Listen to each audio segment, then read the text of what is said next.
línea a Mario Hernán, perdón, Spicoli, que es el creador justamente del trabajo que escuchamos recién, para conocer algunos detalles, ¿no? Mario, ¿cómo te va? Buen día, Pablo Fedorco te saluda. Hola Pablo, buen día. Gracias. Por acá, también mañana fresquita en San Blas. Sí, acá todavía estamos bajo, 4 décimas de grado bajo cero todavía, así que estuvo bravo. ¿Y la tormenta cómo lo trató? ¿Pasó por allá, no? Mirá, yo estos 2 días no estuve. Sí te puedo decir que en Bahía Blanca el lunes a la noche hubo un viento fortísimo, a más de 110 kilómetros, voló techo, fue un desastre. Sí, recién me escribían que en la costa nuestra sí hubieron algo de lluvia y algunos vientos bastante fuertes. Bueno, me alegro entonces que por allá no haya sido más complicado. Mario, primero preguntarte, ¿cómo arranca esta idea de ahondar, digamos, en la historia de Bahía San Blas y su fundación? ¿Cómo se dio? Y mirá, esto fue un poco la inquietud de Daniel Rochetti. Yo, bueno, por formación yo soy médico veterinario y a partir del trayecto pedagógico he dado clases de biología y siempre por interés de ciencias naturales me dio un día un libro de Alcides de Orbigny, que es un naturalista francés en su época hasta creo que más importante que Darwin. Había visitado nuestra isla y bueno, que lo leyera, que me iba a gustar y de hecho hasta bien marcadito me dejó el capítulo de su estadía acá en San Blas y a partir de eso hice un primer video, pues me interesó mucho, sobre todo para difundirlo acá entre la comunidad educativa y después, a partir de eso Daniel fue induciéndome a esto. Que había, que la fecha que teníamos no era certera y a contarles todos los datos. Daniel creo que está acá hace más de 50 años y tiene muchísima cantidad de libros y de información que, a la medida me iba contando, me dice, tendrías que fijarte, déjame ver, vamos a investigar un poco. Así que en febrero de este año, yo tengo mis chicos viven allá en la Ciudad de La Plata, así que cuando de regreso a las vacaciones fui en primera instancia a la biblioteca de la Universidad Nacional de La Plata y empecé a interiorizarme a ver de un poco de la historia del Fuerte del Carmen como para tener una noción de lo que era la época y a partir de ahí empezar a recabar datos sobre San Blas. Bien. Y a partir de este trabajo creo que la importancia que tiene es generar una trazabilidad de lo que fue. Y yo siempre aclaro, porque cuando hablamos de Bahía San Blas, y sobre todo en la historia, se habla en general de la Bahía Negada. Nosotros en particular somos la isla de Jabalí, como para llevar más precisiones. ¿Jabalí con B corta? Exactamente. ¿Vi? Jabalí con B corta, para que vea que miré en detalle el informe, ¿no? Te agradezco. Sí, de hecho también eso, acá muchas veces tenemos discusiones porque es la isla de Jabalí y dentro de esta revisión encuentro que los primeros españoles confundieron a los pecaíes, que son los cerdos nuestros que desde hace, cuando ya vino de Orbigny no había rastro de ellos, pero él deja ese precedente de que había sido a partir de los avistajes de pecaríes por parte de los españoles en el siglo XVIII. Y la obra de Orbigny para mí es muy valorada porque tiene, no solo que describe la isla como si estaría acá con nosotros ahora, la geografía, pero de manera muy detallada. Y y entre esas cosas cita fauna como el ciervo de las pampas y un montón de fauna que ya no tenemos más. Ni rastros tenemos. Mario, ahora la esencia de tu investigación tiene que ver con esto de demostrar que no tendría 201 años la fundación, el primer poblado en la isla o en Bahía San Blas o en el pueblo Mújol. Digamos, ¿ahí se orientó o a conocer más? Exacto, sí, cuando se había tocado el tema con la fiesta de los 200 años y demás, ahí comentaban, pero que era y que no era, es desde el momento de que hay una ordenanza vigente, partiendo de esa base. Pero después, al interiorizarnos sobre lo que es el pueblo, surge este trabajo. Es decir, lo que te contaba recién, el trabajo la importancia que por lo menos yo le doy, es que se ha podido hacer una trazabilidad de la tierra, que la tierra siempre tuvieron un propietario. Desde, digamos, volvemos a la base de Alcide de Orbigny, en 1829, él viene a la estancia propiedad del señor Alfaro. Y describe, bueno, que hay 3 ranchos de aspecto muy miserable, en la entrada que sería digamos, sobre el continente, del otro lado del Paso Seco. Con una aguada, bueno, le describe toda la perfección. Y en realidad la isla del Jabalí, él lo describe como que era un corral perfecto para la cría de ganado, porque estaba circunscrito por agua, no había habitantes cerca que pudieran robarse el ganado, y entonces lo da como que tenía buenas condiciones. Esas mismas condiciones las describe el coronel don Ambrosio Kramer en diciembre de 1821. Lo mismo, recorre esta zona, describe esos mismos 3 ranchos, las mismas aguadas, y obviamente en su periplo por la isla describe la calidad de los pastos, que era apto para la cría del ganado y demás. Y de ahí se saca la fecha actual, se saca de ahí entonces, de ese 1821. No. La ordenanza toma... Yo no andé mucho en eso, pues ya te digo, Bien. yo me dediqué a buscar certezas sobre pobladores dentro de la isla de Jabalí. La ordenanza creo que se basa sobre cartas de, por lo menos lo que pudimos hablar con gente del museo, sobre cartas que el comandante José Gabriel de la Oyuela le envía a Rivadavia, bueno, diciéndole que tomaba, o pidiéndole alrededor de 50 hombres para formar una dotación para proteger los recursos naturales que estaban siendo desde hacía años usufructuados por gente que no aportaba nada de otros países. A partir de eso, creo que es que ponen la fecha. Pero bueno, en realidad esos 50 hombres no vinieron nunca. Yo siempre digo, por eso arranqué estudiando el contexto político, social, económico y territorial de lo que era el Fuerte del Carmen. Nosotros estamos hablando en 1820, esto estaba aislado, no teníamos comunicación por tierra, solamente era la comunicación marítima.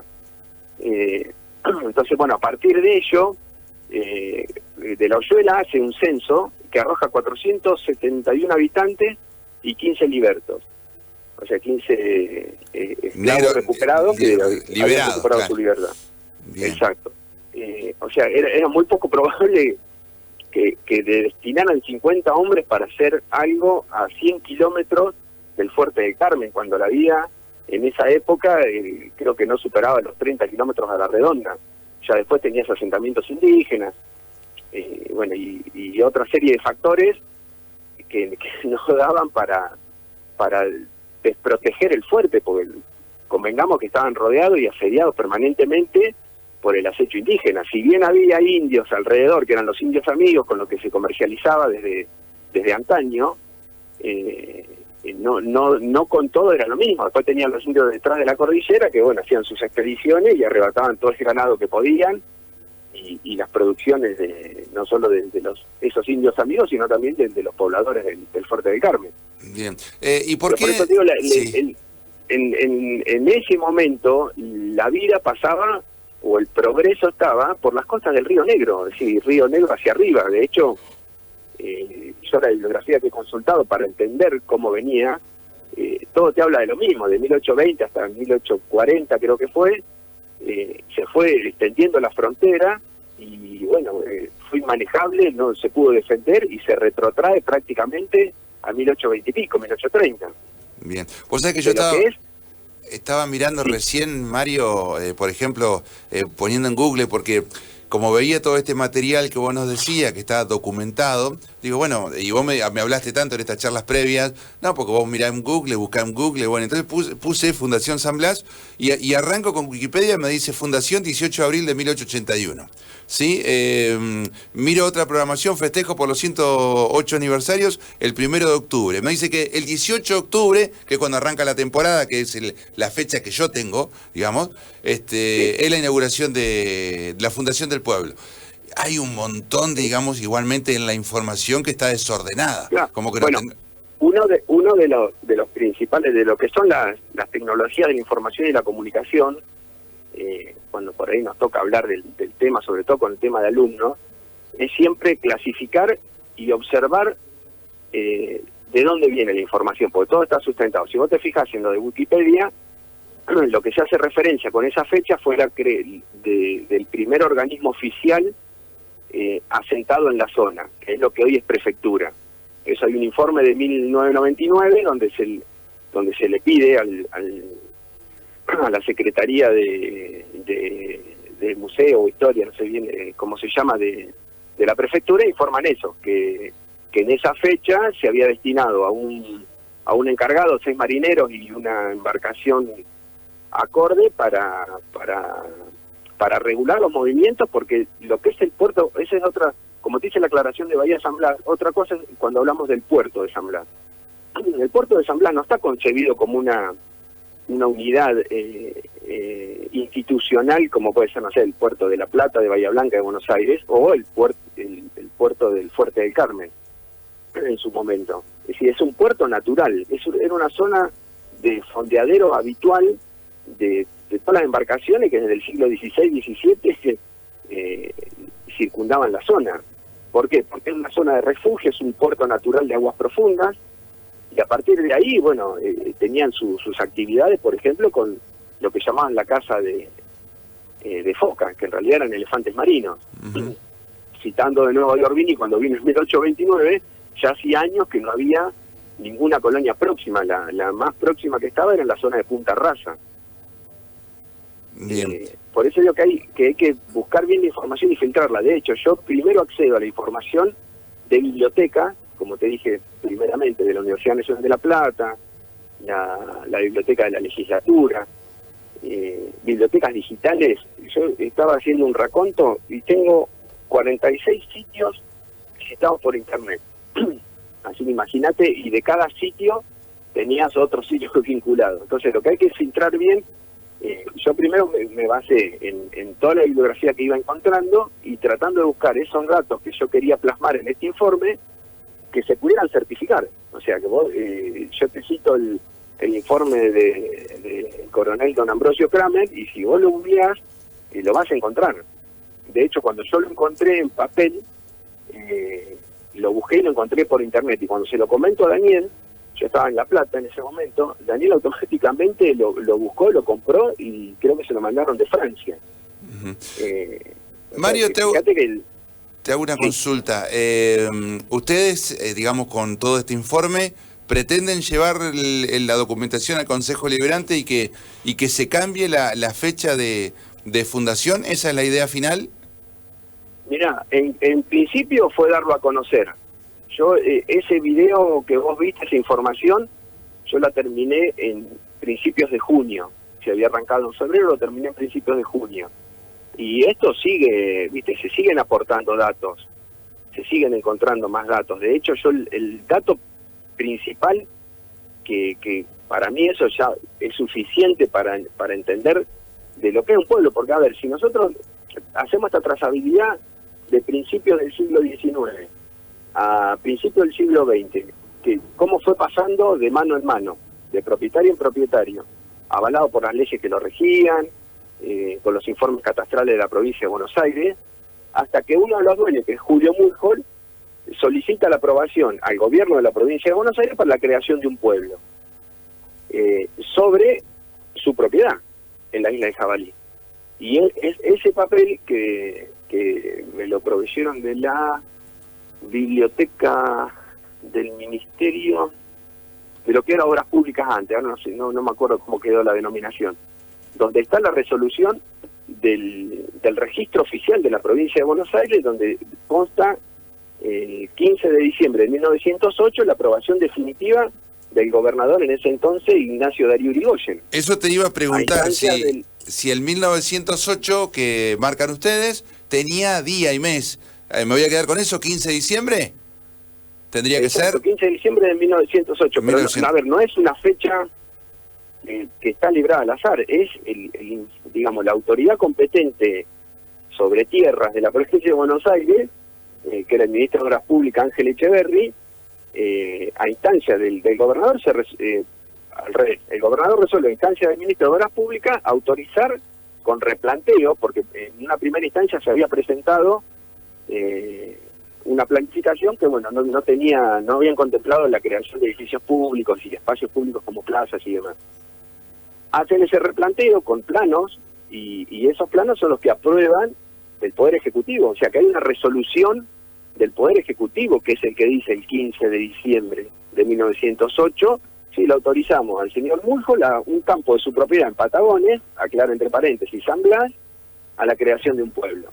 O sea, si estamos hablando de la creación de un pueblo, denota determinadas características, y bueno, dentro de estas características está esto, la resolución del Poder Ejecutivo. Bien, Mario, yo creo que no reviste lugar a discusión.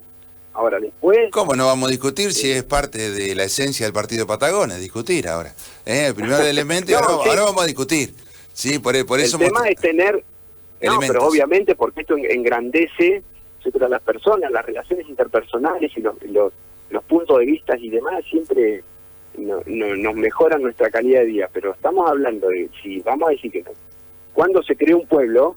¿Y quién crea un pueblo? Bueno, sí, hay distintas formas. Hay pueblos que sobre terrenos fiscales se han hecho asentamientos y a partir de esos asentamientos después dijeron, bueno, esto es un pueblo, ¿qué hacemos? Y bueno, nos declaramos como pueblo. ¿Y a partir de cuándo? Y bueno, ¿qué hecho relevante tenemos? Pero acá nosotros tenemos... Mario, yo me tengo que ir, mirá, voy 10 minutos retrasado con el informativo y tengo 9:30 un visitante, por eso tengo una visita. Está bueno, pero creo que quedó en claro ya la presentación. Los felicito por el trabajo, los felicito, la verdad que es por lo menos lo vamos a pensar. A nosotros nos atrapó el conocerlo. Bueno, por supuesto que vamos a hablar también con la gente del museo para a ver si esos elementos con los que se contaron con anterioridad llegan a este nivel de documentación. Está bueno debatirlo y después... a mí lo que más me llamó la atención fue eso de que alguien me expresara de los participantes como que el intendente iba a dejar a criterio del pueblo que resuelva cuándo va a ser la fecha de la fundación. Me pareció descabellado. No lo hablé con el intendente Sara.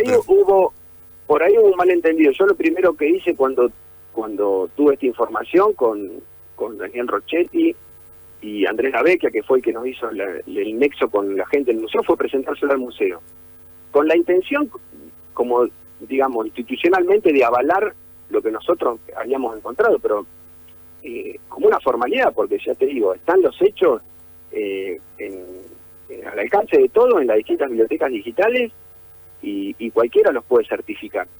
Lo que pasa es que el museo tiene, por lo que en las distintas charlas que hemos tenido, tiene una posición fundada pero ya te digo, sobre una ley, sobre disposiciones que tomó el comandante del fuerte en su momento, referido a un recurso económico como era el aceite de lobo marino, y giran sobre eso, pero en concreto, físicamente, de todos los que pasaron por la isla de Jabalí de 1821 a la fecha, nadie describe nada de lo que sostiene, digamos, la ordenanza vigente. Mario, te mando un abrazo grande, te agradezco muchísimo. Dale. Gracias por la atención.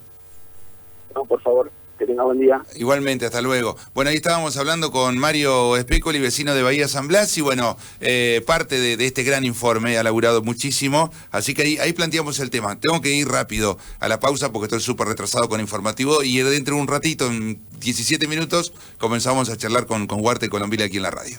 Búscanos en redes. @Patagonia 905. Canal de YouTube Radio Patagonia. Línea directa 2920 27 60 62. www.radiopatagonia905.com.ar